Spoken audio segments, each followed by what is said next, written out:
अब श्री सुखदेव जी कहते हैं कि हे राजा परीक्षित, ऐसा नहीं है कि भगवान अपने बच्चों को भी समय समय पे उपदेश देते थे। अब भगवान जान चुके हैं, भगवान का लीला संपन्न करने के बाद अपने लोक जाने का समय आ गया था। हर एक जो लीला हुई है वो भगवान की इच्छा से ही हुई है। भगवान ने अपने पुत्रों को बुलाया और उन्हें बड़ा ही सुंदर ज्ञान दिया कि देखो पुत्र, अपने पुत्रों को ये उपदेश दिया कि सुंदर रूप का होना, युवा अवस्था का होना, ज्यादा संपत्ति का होना और सत्ता मिल जाना,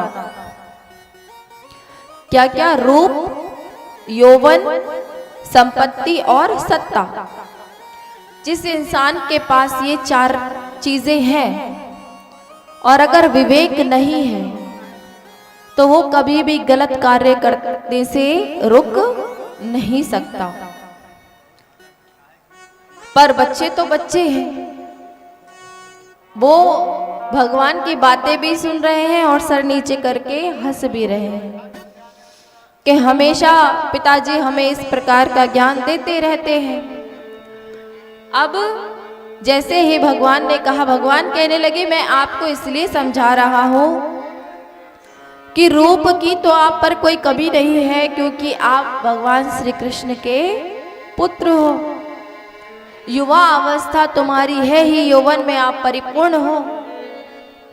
तीसरा, संपत्ति की कोई कमी नहीं है, द्वारिकानाथ के पुत्र हो, धनाढ्य तुम हो ही, और सत्ता भी तुम्हारे हाथ में है क्योंकि तुम्हारे पिताजी द्वारिका नाथ हैं। इसलिए समझा रहा हूं कि इन चारों चीजों के साथ होने के साथ साथ विवेक का होना भी बहुत आवश्यक है। आजकल मैं सुन रहा हूं कि तुम लोग संतों से हास परिहास करते हो।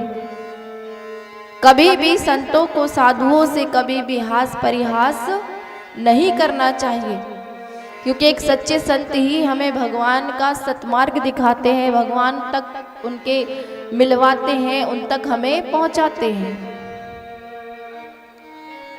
देखिए, जो संत आपको भगवान के मार्ग से ले जाने से विमुख कर दे तो समझ जाइएगा वो कलयुग के संत हैं, वो सच्चे संत नहीं है। जो आपसे कहने लगे कि हमें भजो, हमें पूजो, हम तुम्हारा ये कर देंगे, हम तुम्हारा वो कर देंगे, समझ जाइएगा वो सच्चे संत नहीं है। सच्चा संत वही है जो आपको सत्संग से जोड़े, सतमार्ग से जोड़े और इन दोनों के साथ आपको गोविंद की प्राप्ति करा दे। वही एक सच्चा संत है, साधु है।